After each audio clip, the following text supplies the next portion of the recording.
should I sell my home after just 2 years? Hmm. What's going on here? Alrighty. So, howdy, Fi Guys. That is us. We are the Fi Guys. God bless you. And just to be sure everyone knows, no one has ever written howdy. No, nobody has ever written howdy. I'm waiting for it. It's always, dearest Fi Guys. It's never howdy. Why never howdy, guys? What are we doing? Howdy, Fi Guys. I'm writing because I feel stuck and I need a reality check. We're here for that. A couple of years ago, I bought my first home. At the time, it felt like one of the proudest moments of my life. But now, after just 2.5 years, I'm starting to wonder, was this a massive mistake? Hmm. Interesting. I didn't realize how much the rising costs, maintenance, the constant stress that would be weighing on me. It feels like the house has become another job. Interesting. I wonder if they bought like one of those like historic homes where it's like, it kind of needs to be gutted, but like, you still buy it because it's a historic home. Or you think Well, you know, that's just like a picture for everyone? I feel like well, this is the season that we're in, right? I don't know how old this person is, but for like most millennials in Gen Y, a starter home, unfortunately, is an old home. Like you're not like your starter home nowadays is a 2,800 square foot, 2 bedroom, like, or not 2 bedroom, 8 bedroom, 2 bath, like type place. So now if people want to get home, they have to buy an old ass home, and they don't really account for all of the other things because home ownership or home ownership fatigue is a real thing. And especially most first time buyers, they underestimate the emotional and the financial load that comes with buying a place. So to our listener, like, you're not alone at all. That's just the way that it feels because that is the way that the system is set up. It's not It's like it tough. was back in the 50s, right? Where No, dad could go no. to work at his factory job and come home and afford a house for all the kids and a car. Yep. Yep. And the wife could stay home and, bacon was cooked every morning. Between my mortgage, which is about $2,600 a month, which recently went up due to taxes, that sucks. Utilities, yard work, and the constant threat of aging appliances breaking down. Constant threat. My God. That is kind of scary. Don't want those appliances going out. My total monthly living expenses is around 3,100, and honestly, it's kind of draining me. Not kinda. Hmm, not good. Recently, Eh, a new what I would opportunity. do for 3,100 like that. Yeah, yeah. It's kind of funny. Some people's nightmare is some people's paradise, and vice versa. It's funny how that works. One man's trash is another man's treasure. I guess that's saying, not saying your house is trash, but um, yeah. I'm gonna get back to my voice cracking letter. Recently, a new opportunity came up. My partner's job will cover all of the rent and utilities, but only if we lease an apartment together through a third party landlord. Interesting. If we did that, well, I'd save and invest roughly $3,000 a month. That would be awesome. Cool. While eliminating the stress of home maintenance altogether. All right, all right, all right. I'm seeing a picture here. If I sell my house this spring or the summer, I'd break even, or after realtor fees and everything else, maybe even make a small amount. But since we're planning to move overseas the next 2 to 3 years, I'd What? have to sell eventually. Interesting. Interesting. I wonder if when they purchased the home, they knew they were going to be moving in 2 to 3 years from now, anyways, because that means they bought the house knowing they were going to move in 5 years, or maybe something that just came up out of nowhere. I don't know. Maybe the idea was to like they bought the home, like, all right, in 5 years, we'll sell it and parlay the proceeds into a new home in our new, I don't know, Japanese duplex. I don't know. I don't know where they're going. I don't know. I don't know why you'd go anywhere else other than Japan, to be honest. But that's me. Um, I'd eventually have to sell anyway. Renting it out doesn't make sense either because similar rents in my area go for about 1,800 to 2,000, way less than my mortgage. I'd be losing money every month while dealing with the repairs as a landlord. So you'd still have the stress and you'd still be losing money. So yeah, the renting it out doesn't make too much sense. Gotcha. So here is my question. Am I making a smart financial move by selling now, or am I just burned out and letting the homeowner fatigue get the best of me? I'd really appreciate your perspective, both the numbers side and the emotional side, because right now I honestly can't tell which voice in my head is the rational one. From house stress high, should I say goodbye? Wowzers, trousers. How about that? More details, guys. I want to know where you're moving to. We need the juicy details. I live for the juicy details. An The interesting first one. thing the first thing I'm thinking of with this is I've met so many people whose like their whole goal in life is to just buy a house. Like once we buy a house, we finally made it. We can finally start life. Yeah. Actually, I knew a friend who knows a friend who's a doctor who said like I can't get married until I own my home. So her and her fiance bought a house together before they got married so that they could get married. And we were all sitting there like, I don't understand what your thought process is. But again, if you have a thought process saying like, I must do this, then it Hmm. all makes sense. And so many people, we all say like home ownership, like we're going to do home ownership. That's the most important thing. And too many people don't realize that with home ownership comes a lot of responsibilities and a lot of potential problems. One thing I've always liked is like my rent is the highest amount I'm going to pay a month, or your mortgage is the lowest amount you are going to pay in a month. Because when you have rent and something breaks, water heater goes out, roof starts to leak, I just call the landlord and they fix it because it's already included in my rent. With the mortgage, that's the lowest amount you're going to pay because if anything happens, it gets added on top of that. You're dealing with those things too. And especially nowadays where starter homes are homes built back in the 80s and the 70s, that's 50 years old. They're coming with issues. Yeah. And no matter how much HGTV you watch, fix or flop you watch, it's still going to be very expensive. Don't put in a water heater yourself. Probably not a good idea. You know, don't do the electrical work. I had a breaker go out. I bought a new miter saw for Christmas, and I first pull, I cut the wood. Oh, this is the best day of my life. Second pull, I flipped the breaker, and it turns out that breaker, it needs to be upgraded.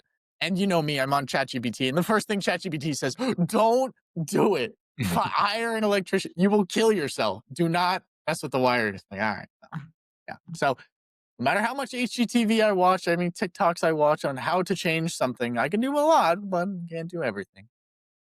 It is very expensive owning a home, though. It is very expensive. I think this guy is really excited for moving overseas. Chances are, I would assume, I don't know, this is me assuming, but I would assume it's cheaper to buy a house overseas than it is here. I don't know. What do you think, Chris? You've lived overseas. Obviously, there's a lot of places that are very expensive overseas, but you can also find a lot of great deals. Yeah, it depends where you're going to move. I mean, if they're moving to like parts of Europe or something like that, it could be just as expensive as it is in parts of America too. So there's different parts. There's levels. That makes it rough because like to our listener right now, your all in cost for owning your mortgage is what 3,100, I think they said, and then rent in the area is 18 to 2,000. So moving with your partner brings a much lower cost of rent, and that spread is massive, especially if you imagine the financial pressure that's extremely real right now. The person has to ask themselves, like, is it worth it to get rid of the house to get rid of the headache? Like, don't look at this as like a financial decision. Look at this as what's going to make my life better. I think we also need to discuss that there are some people that say, like, I'm going to buy the house no matter what, where in general, renting is usually the better of financial decisions, especially if your timeline is very short. So if you're planning on keeping a house for general rule of thumb is less than 7 to 10 years, it's usually better just to rent and pocket that extra money. The reason how homes are so great as savings vehicles is because it's for savings vehicles. What makes much more sense typically is to rent and then invest the difference into a broad market S&P 500 or into some sort of investment. But you can't live in your investment portfolio. You can't live in your Bitcoin. You can't live in the S&P 500. You can live in a house. And if you don't pay for said house, the bank comes and takes it from you. So it is a forced savings vehicle. And that's what most people need. They need to be forced to save money in an asset. And unfortunately, one of the few things in America that Americans understand or that all people understand is home ownership. It's easy, it's intuitive, we get it. And thankfully, land is not becoming more abundant. It's becoming much less abundant. Therefore, if you own land, if you own the property, it should continue to grow because it is a limited supply in a world where we are very quickly debasing everything else. honestly. Yeah. I mean, I know for a lot of people, their dream is to, move to Montana and get away from it all and buy a bunch of land. And I'm telling you, it sucks when you have to drive 45 minutes to go to Lowe's. I'll be honest. It's not that fun. Like, I got a Lowe's like 10 minutes from me, and I'm like, ah, kind of far. I don't know if I want to go that far. So yeah, it sounds like he's got a lot of opportunities, but a lot of choices that need to be made. And the whole partner situation seems very promising. But what do you think? What do you think, Chris? I don't know what the relationship is, obviously. Yeah. But I mean, it certainly sounds like you have an opportunity to maybe get out of a house that you might. This sounds like you do regret. Like you said, it might be the biggest mistake you ever made. Like you don't say that about something that you don't regret a little bit. Yeah. Every dollar that's going to the house is a dollar that you can invest. You can't save. You can't use to build the future that you want. So if the home is restricting your growth and restricting your next step in your life, you probably want to get rid of it because everything in our life, or most things, not majority of them, should be fueling the life that we want. And if it isn't, if it's actively retracting, that's a signal to get rid of it. There's an old saying that I've always liked. It's alligators and kittens. So some people, we love kittens. They're all cute and no one likes alligators. So sometimes in life, you'll sit there and you have all these alligators in a room. And those are all the problems that you have. And people are like, man, there's so many alligators in here. You know what I'm going to do? I'm just going to keep on adding more kittens, more cute things that I love inside this room with all these alligators. But until I get rid of the alligators, it doesn't matter how many kittens I add because the alligators are just going to consume every one of the kittens. So if you have these things that are draining your life, these alligators, we need to focus on getting rid of them. You just can't keep on bringing in more kittens, thinking that eventually that's going to get rid of the alligator. You need to deal with the alligator. And right now, it sounds like that alligator is this mortgage. It's stressful. You're putting all this money into it. You don't know why you did it. You're going to be moving in 5 years or in 3 years anyways.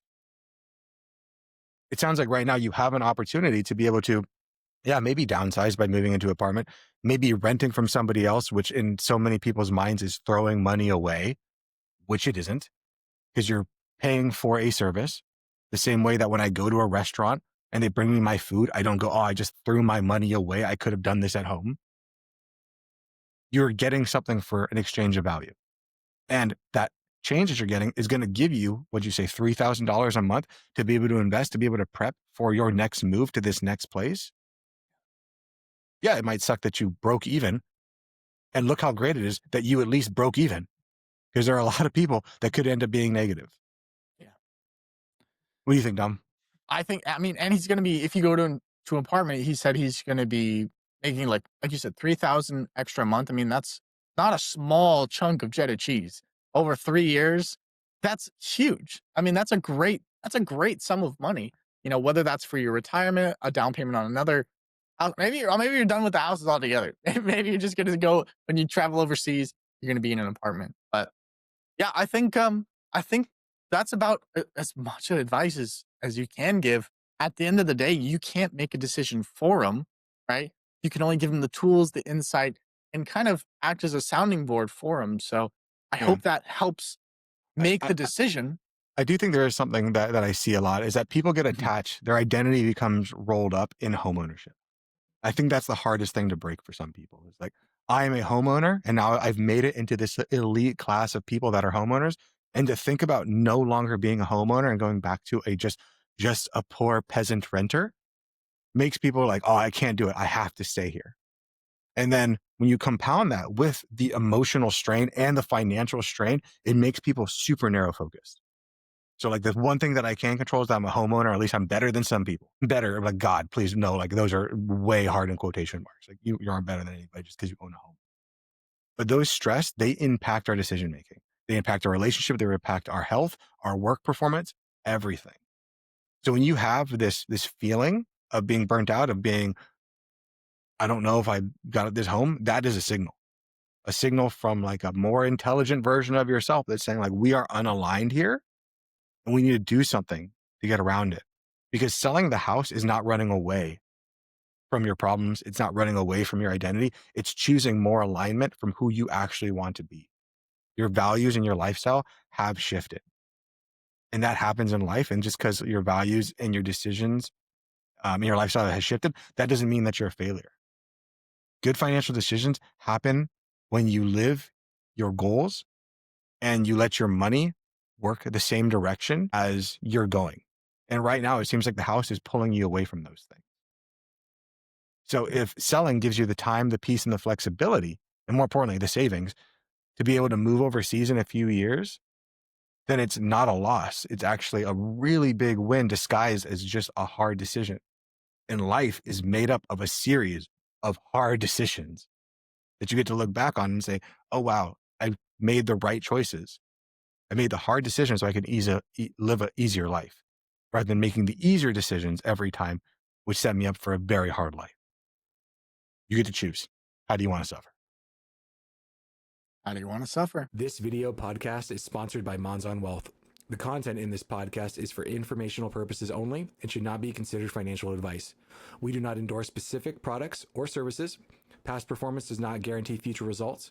The opinions expressed are those of the hosts and guests, not the podcast sponsor. It is crucial to consult with a qualified financial advisor or professional who can provide advice tailored to your specific needs before making any financial decisions, investments, or taking any other actions. If you are seeking specified help, you can reach out to Chris at monzonwealth.com.